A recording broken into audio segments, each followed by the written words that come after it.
현대를 우리가 살아가고 있는 현대를 너무 어려운 시대다. 문화와 문명과 과학은 발달됐는데 나름 사람들의 살기가 힘들어가는 것 같다. 그래서 현대인들은 개인주의적으로 변합니다. 그래서 자기 나름의 가치관과 자기 삶의 스타일로 살아가고 있습니다. 보면 삶의 목적도, 그들의 삶의 모습도, 방법도 다 자기중심적입니다. 자기 좋은 대로, 자기 마음에 드는 대로, 남이야 살건 죽건 상관이 없습니다. 이러한 세상에서 하나님을 섬기고 구원받은 하나님의 사람들이 살아가는 방법을 성경이 제시합니다. 우리 예수 믿는 사람들은 세상 사람들이 살아가는 그런 삶의 방법을 따라가는 것이 아니라 세상에 너희는 빛이요 소금이라고 그랬습니다. 그래서 하나님의 사람은 하나님이 명령하신 하나님의 사람 나름의 삶의 방법이 있습니다. 그걸 알아야 됩니다. 그 삶의 하나님의 사람들은 그래서 성도입니다. 그리고 그렇게 사는 자들에게 성경은 약속합니다. 그래서 우리는 늘 그렇게 기도하지 않습니까? 하나님, 내 마음대로 살지 말고 주의 뜻대로 살기를 원합니다. 주님이 명령하신 방법대로 살기를 원합니다. 이게 우리 그래도 신앙생활을 제대로 하려고 마음을 먹는 사람들이라면 그런 기도는 대부분이 해보셨었고 하고 계십니다. 그래서 제가 오늘 설교의 주제는 하나님의 사람이 이 세상에서 살아가는 방법이 있다고 말이에요. 이 성경이 제시한다고 말이에요. 본문은 예수님에 대한 예언입니다. 이 예언 후에 700년 후에 예수님이 이 땅에 오심으로 그 말씀이 그대로 이루어졌습니다. 이 예언은 그 당시 사람들에게 예언하고 예수님이 오시면 어떤 일이 일어날 것을 말씀을 하셨는데 이 말씀은 오늘날 이 말씀을 읽고 이 말씀을 듣는 여러분들과 저에게도 동일하게 적용이 되고 동일한 능력으로 역사할 줄로 믿습니다. 말씀을 우리는 들을 때 내 말씀으로 오늘날 내게 주는 음성으로 들어야 돼요. 그래서 이 말씀에는 하나님의 사람이 세상이 어떻든 간에 살아가는 방법이 이러해야 된다. 오늘 세 가지를 얘기하고 있어요. 첫 번째, 세 가지를 먼저 말씀을 드려보면 첫째는 잿더미 같은 절망적인 상황 가운데서도 반드시 하나님의 사람, 신앙의 사람은, 믿음으로 사는 사람은 희망의 싹이 돋아난다는 거예요. 희망의 싹이 돋아난다. 그러므로 예수 믿는 사람은 잿더미 가운데도 다 불타서 잿더미 가운데에서도 절망하지 말고 소망을 바라보는 사람이다. 예수쟁이는 하나님의 사람은 잿더미 속에도 절망하지 않는다. 이 첫 번째 메시지입니다. 두 번째 메시지는 그렇게 살려고 하면 내 힘으로 안 된다 말이에요. 어떻게? 성령의 도움을 받아야 된다. 성령에 임하셔야만 나도 살고 우리는 나만 사는 자가 아니잖아요. 남을 살리는 자예요. 내가 성령의 사람이 되어야 된다. 이때는 지식이나 스펙으로 사는 게 아니고 성령의 은혜를 받아야 된다. 세 번째는 이 예수 믿는 사람들의 행복이 뭔지 알아야 되는데 즐거움에서 행복이 나온다. 그런데 성도가 즐거워하는 것은 어떤 즐거움이 되어야 되느냐? 하나님을 경외하는 즐거움이 되어야 된다. 하나님을 경외하는 즐거움과 기쁨이 있을 때 진정한 행복을 느낄 수 있다고 말해요. 여러분은 이 세 가지를 오늘 메시지를 듣고 예수 믿는 사람은 죄더미 가운데도 절망하지 않고 일어나는 거예요. 그리고 성령으로 사는 거예요. 여러분, 하나님 믿고 하나님을 섬기고 예배하는 즐거움이 행복이 되기를 축원합니다. 자, 구체적으로 하나님이 사람이 살아가는 삶의 방법을 정리하겠습니다. 먼저 어떤 절망 중에도, 어떠한 절망 중에도 잿더미 같은 상황을 만났어도 반드시 예수쟁이는, 하나님의 사람은 절망하지 않고 희망의 싹이, 희망의 새싹이 돋아난다는 믿음을 가지고 살아가야 된다. 자, 보세요. 1절입니다. 읽겠습니다. 시작. 이새의 줄기에서 한 싹이 나며 그 뿌리에서 한 가지가 나서 결실할 것이요. 그렇습니다. 자, 지금 보세요. 지금 이스라엘은 나라가 어려움을 당하여 약화되어서 누구든지 보고 야, 망하겠다, 다 망했다, 망하기 직전입니다. 바벨론의 위험 가운데 놓여 있습니다. 나라가 흔들흔들합니다. 그런데 여러분, 하나님께서 역사하시면 잿더미에도 생명의 싹이 나고 희망의 싹이 나게 한다. 여러분, 생명의 역사는 우리가 생각할 때 절망적인 상황이다, 다 무너진 것 같다, 깨졌다, 다 불탔다, 끝났다, 아무리 기도해도 하나님이 응답해 주지 않는 것 같다, 하나님이 나를 버렸다, 그러는 순간에도 하나님은 잿더미 가운데 새로운 새싹을 돋아나게 일하고 계시다는 거예요. 결국에는 그 싹이 나서 하나님의 사람들은 꽃이 피우고 열매를 맺는 희망의 종교가 기독교입니다. 믿음의 사람들은 다시 일어날 줄로 믿습니다. 그래서 여러분 잘 들으세요. 오늘 신앙생활은 느낌으로 하는 게 아닙니다. 여러분, 내 느낌으로 망했다고 생각하고, 내 느낌으로 잘 안 된다고 생각하고, 내 느낌으로 답답하다고 생각합니다. 그거는 느낌일 뿐입니다. 실제로는 우리 삶이, 우리 가정이 잿더미처럼 어려워도, 우리 사이가 어려워도 다시 하나님은 새싹을 돋아나게 하고 희망을 주실 줄로 믿습니다. 여러분, 이사야 55장 8절 우리 한번 읽습니다. 시작. 이는 내 생각이 너희 생각과 다르며 내 길은 너희 길과 다름이니라. 여호와의 말씀이니라. 인간 판단으로는 큰일 났구나, 졌다, 망했다 라고 생각했는데 실제로 하나님의 생각은 너희 방법이 아니라 하나님의 방법으로 합력하여 선을 이루고 그 절망의 바닥에서 소망으로 만들어 가신다, 그 말입니다. 내가 원하는 계획대로 안 되고 내 방법대로 안 돼서 내 인생이 잘못되었다 생각하는 분이 계십니까? 하나님이 이끄시는 방법은 여기가 절망적인 상황이지만 그 길을 통해서 최선의 길, 최고의 길로 인도해 주실 줄로 믿습니다. 여러분, 하나님이 함께 하시면 새로운 희망의 길, 이 싹이 나는 길이 열려질 줄 믿습니다.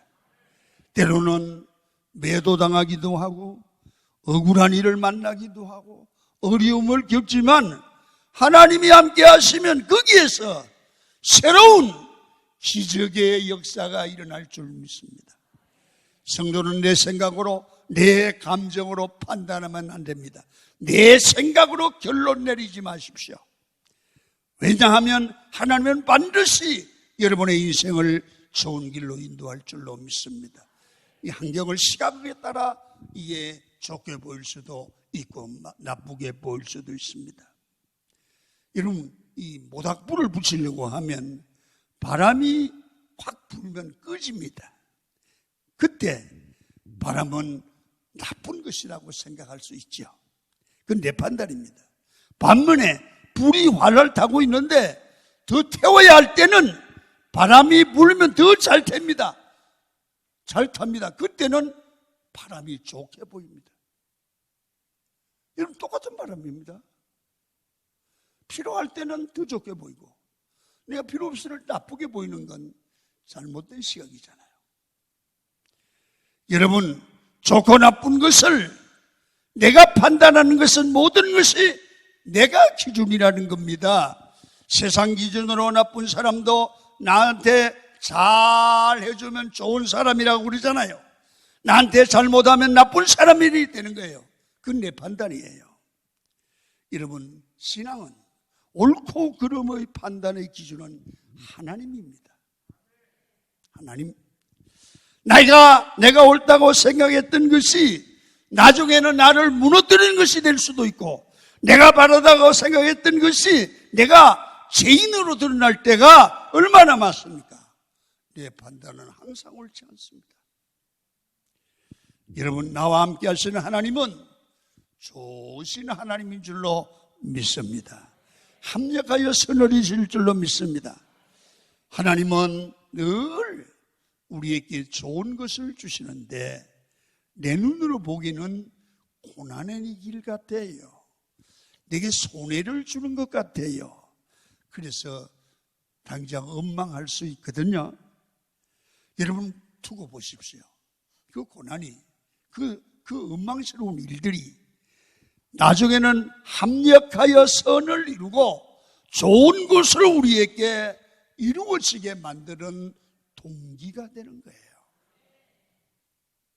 그래서 잿더미 가운데서도 새싹이 날 줄 믿고 믿음의 눈으로 현실을 바라보는 성도가 바로 하나님의 사람입니다.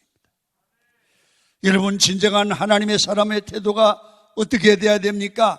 합력하여 선을 이루시는 주님을 믿고 어떤 경우도 어떤 상황에서도 낙심하면 안 될 줄로 믿습니다. 두 번째는 성령이 부어져서 내 힘으로 사는 게 아니라 하나님의 영으로 살면 우리는 나도 살고 남도 살리는 역사를 이뤄요. 여러분, 성령과 생명은 연결되어 있다는 사실입니다. 2절을 읽습니다. 시작. 그의 위에 여호와의 영 곧 지혜와 총명의 영이요 모략과 재능의 영이요 지식과 여호와를 경외하는 영이 강림하시리니. 할렐루야. 여러분, 잘 들으세요. 역사 위에 보면 하나님께 쓰임을 받은 사람은 다 구약시대도 그렇고 신약시대도 그래요. 성령의 기름 부으심을 받은 사람이에요.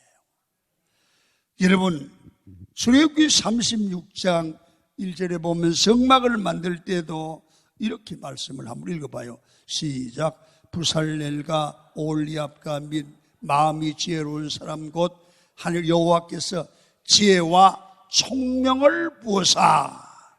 성막 만들 때 부살렐과 올리압에게 성령의 기름을 부어주시니까 지혜롭게 성막을 잘했다, 잘 지었다. 하나님의 영이 오니까 하나님이 주신 사명을 감당할 수 있더라. 여러분의 은사 속에도 성령의 기름 부으심이, 성령의 충만함이 있어지기를 축원합니다. 여러분, 설교할 때도 준비한 말씀 위에 성령의 기름 부음이 있어야지 그 말씀을 듣고 성도가 살아나요. 깨달아져요. 고쳐요. 여러분, 우리가 인생을 살다 보면 너무 허무하고 결핍을 느낄 때가 있습니다. 허무함과 결핍을 이기는 방법도 성령의 충만함에 있습니다. 요한복음 7장 37절부터 한번 보겠습니다. 시작. 명절 끝날 곧 큰 날에 예수께서 서서 외쳐 이르시되 누구든지 목마르거든 내게로 와서 마시라. 나를 믿는 자는 성경의 이름과 같이 그 배에서 생수의 강이 흘러나오리라 하시니 이는 그를 믿는 자들의 받을 성령을 가리켜 말씀하신 것이라. 목마른다 이렇게 말해요. 목마르다. 이런 결핍이 있다. 부족함이 있다. 여러분, 우리 인생에 성령을 부어주시면 영적이든 육적이든 이 결핍의 문제 그게 해결될 줄로 믿습니다. 2절에 보니까 지혜와 총명의 영이 이렇게 말씀합니다. 이 지혜와 총명의 영은 우리 인생의 삶의 방향을 정확하게 보게 해요. 성령 받은 사람들은 보면 어디로 가야 하고 어떻게 살아야 될 것을 분명히 알고 있어요. 여러분, 성령의 사람이 가는 방향으로 가면 가고 나서도 욕먹지 않고 여러분 실패하지 않아요. 지혜와 총명의 신이 오면 삶의 방향을 어디로 가야 될지를 정확하게 진단해요. 그리고 모략과 재능의 영이 그랬습니다. 여러분, 이 내면, 사람의 내면입니다. 마음의 깊숙한 속사람을 하나님이 지켜주시고 속사람이 안정되게 해요.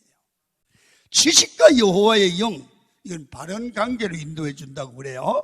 그래서 성령에 충만하면 지혜와 총명의 영, 모략과 재능의 영, 지식과 여호와의 영이 임함으로 하나님의 사람이 하나님의 사람답게 살아가는 그런 방법이 있어지고 그런 게 삶으로 연결되죠. 그래서 성령은 생명이라고 그래요.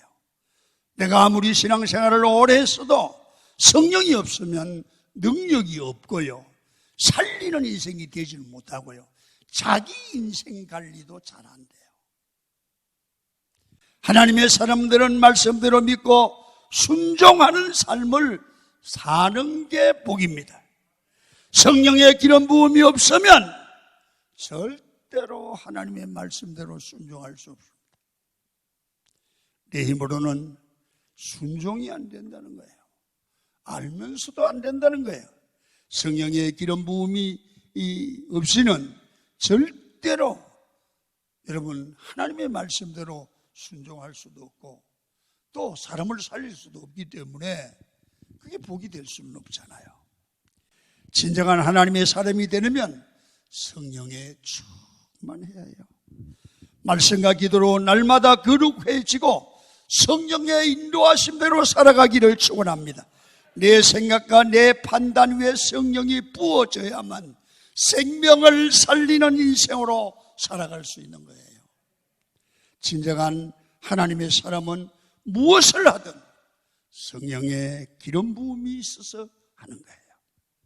내가 섬기기 전에, 봉사하기 전에 기도해야 돼요. 먼저 성령의 인도를 구할 때 생명을 살리는 인생으로 쓰임을 받게 돼요. 세 번째, 하나님을 경외함이 즐거움이 되는 인생이 하나님의 사람이에요. 여러분은 인생을 살아갈 때 뭐가 기쁨입니까? 여러분, 우리의 진정한 기쁨이 뭐가 기쁨입니까? 이거 고민해 보시기를 바랍니다. 아니면 어쩔 수 없이 살아가십니까? 그건 더 안 되죠. 자, 3절을 한번 보겠습니다. 시작. 그가 여호와를 경외함으로 즐거움을 삼을 것이며 그의 눈에 보이는 대로 심판하지 아니하며 판단하지 아니하며, 오늘 여기 보니 그가 여호와를 경외함으로 즐거움을 삼을 것이며, 여호와를 경외하는 것이 나의 즐거움이야. 하나님을 찬양하고 하나님을 예배하는 것이 기쁨이야.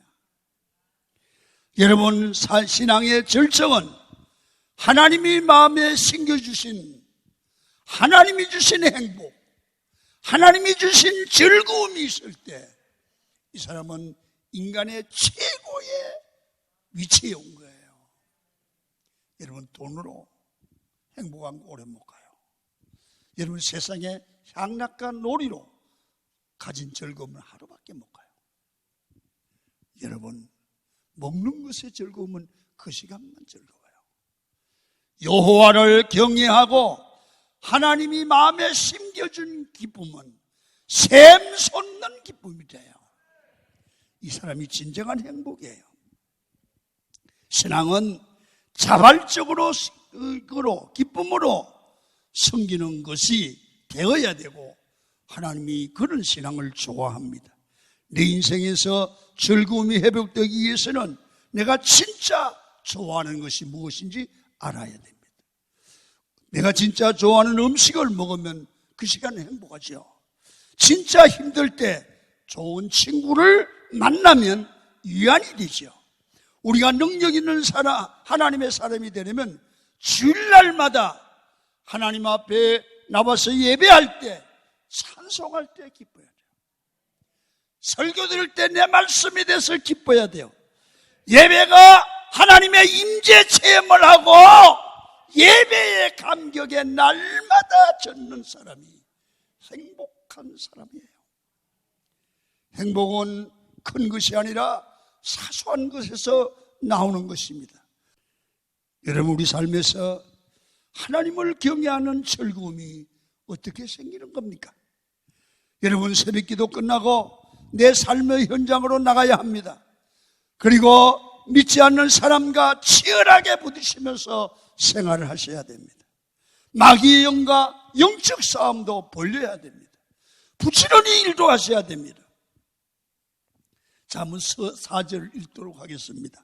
시작. 공의로 가난한 자를 심판하며 정직으로 세상에 겸손한 자를 판단할 것이며, 그의 입의 막대기로 그의 입술의 기운으로 악인을 죽일 것이며. 다시 말하면 하나님의 사람은 치열하게 살아야 한다는 겁니다. 다시 말하면 열심히 살아야 돼요. 그러다 보면 지치기도 해요. 마음이 상하기도 해요. 때로는 넘어지기도 해요. 너무나 마음과 영이 불편해요. 그때 너무 힘이 들어서 주예전에 나와서 하나님 앞에 예배 가운데 찬송할 때 마음의 위로가 돼요. 그 위로는 돈으로 환산할 수 없어요. 예배할 때 말씀이 내게 위로가 돼요. 그때 그 말씀이 나를 치료하는 줄로 믿습니다. 주님, 나를 위로해 주세요. 주님, 이런 기쁨이 있는 줄 몰랐어요. 주님, 감사합니다.